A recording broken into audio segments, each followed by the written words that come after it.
புளி கரைசலும் புளியோதரையும் எப்படி செய்கிறதுன்னு பார்க்கலாம். இந்த அளவு புளி எடுத்துருக்கேன். தண்ணி சேர்த்து ஊற வச்சுக்கணும். வறுத்த வேர்க்கடலை தேவையான அளவு, காரத்துக்கு தகுந்த மாதிரி காஞ்ச மிளகாய், நான் ஒரு 10 குண்டு மிளகாய் எடுத்திருக்கேன். கருவேப்பிலை கொஞ்சம், சாதத்தோட நிறத்துக்கு தகுந்த மாதிரி மஞ்சள் தூள், கடலைப்பருப்பு 1 டேபிள் ஸ்பூன், அரை டேபிள் ஸ்பூன் வெந்தயம், 1 டேபிள் ஸ்பூன் எள்ளு, உடைச்ச பெருங்காயம் அரை டீஸ்பூன். இன்னும் நல்லா தூள் பெருங்காயமாக இருந்ததுன்னா 1 டீஸ்பூன் அளவு எடுத்துக்கலாம். மிக்சியில் சேர்த்து பொடி பண்ணிக்கலாம். இது கூட கொஞ்சமாக வேர்க்கடலையும் சேர்த்து பொடி பண்ணிக்கலாம். இது வறுத்துட்டும் பொடி பண்ணி எடுத்துக்கலாம். புளிக்கரைசலை நல்லா கரைச்சிட்டு சக்கை இல்லாமல் வடிகட்டி எடுத்துக்கணும். ஒரு 2 டம்ளர் அளவு இருக்குது. ஒரு கடாய் வச்சுட்டு தேவையான அளவு நல்லெண்ணெய் சேர்த்துக்கணும். இதுக்கு நல்லெண்ணெய் தான் நல்லாயிருக்கும். கொஞ்சம் அதிகமான எண்ணெய் சேர்த்துக்கணும். வெளியிலே ஒரு 10 நாளைக்கு வச்சுக்கலாம். அந்த கரைசலை கெடாமல் இருக்கும். கடுகு சேர்த்துடலாம்.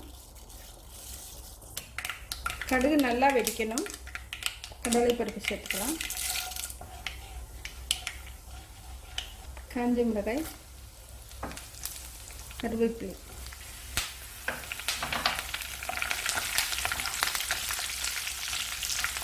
நுணுக்கி எடுத்து வச்சுருக்க மசாலா,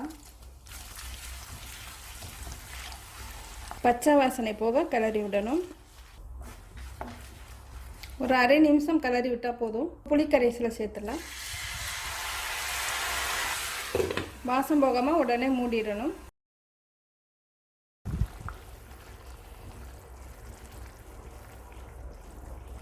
புளி நல்லா கொதித்து வேகணும். கெட்டியாக வச்சோம்னா சீக்கிரம் கெட்டியாயிடும். இது நல்லா கொதித்து வற்றி வரணும். ஒரு 2 நிமிஷம் கொதிக்க விட்டுட்டு உப்பு சேர்த்துடலாம்.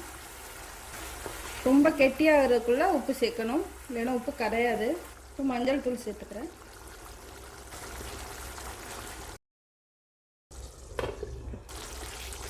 இன்னும் கொஞ்சம் கெட்டியாகணும். புளிக்கரைசலில் தண்ணி சேர்த்து ரொம்ப இருக்கக்கூடாது. நல்லா சுண்டி வரணும். அப்போ தான் சாதத்தில் சேர்த்து கலந்து வச்சோம்னா ஒரு 2 நாளைக்கு அது கெடாமல் இருக்கும். இப்போ எண்ணெயெல்லாம் பிரிஞ்சு வந்துடுச்சு. அடுப்பு ஆஃப் பண்ணிடலாம். இந்த அளவு கெட்டியாக எடுத்துக்கணும். இப்போ வேர்க்கடலை சேர்த்துடலாம். கொஞ்சம் ஆறுனதும் வேர்க்கடலை சேர்த்துக்கலாம். எடுத்து வைக்கிறக்கு ஒரு கிண்ணம் எடுத்து ஈரம் இல்லாமல் தொடச்சி எடுத்து வச்சுக்கணும். ரொம்ப நாளைக்கு கெடாமல் இருக்கும். புளியோதரைக்கு பச்சை அரிசி தான் நல்லாயிருக்கும். பச்சை அரிசி எடுத்துக்கிட்டிங்கன்னா கோவில் புளியோதரை மாதிரி ருசியாக இருக்கும். இல்லைன்னா பாசுமதி அரிசி எடுத்துக்கலாம்.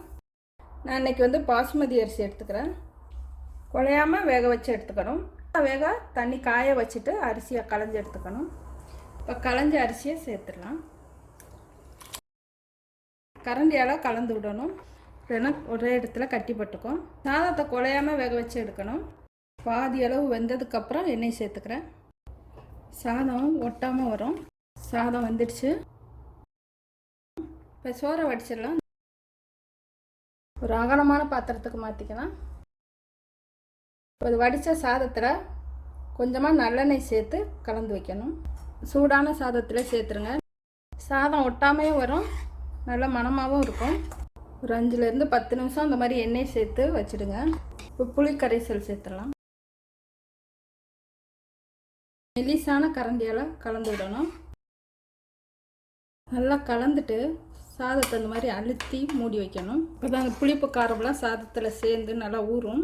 அதுக்கப்புறம் நிறமும் நல்லா கிடைக்கும். இதுக்கு ஒரு துவையல் அரைக்கலாம்.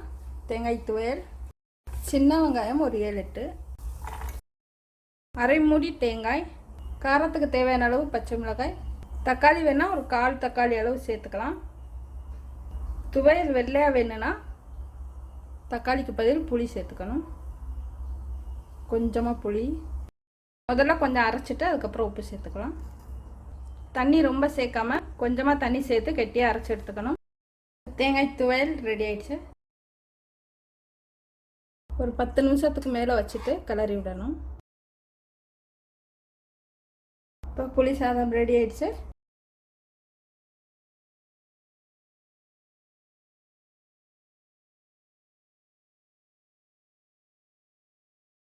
நன்றி, வணக்கம்.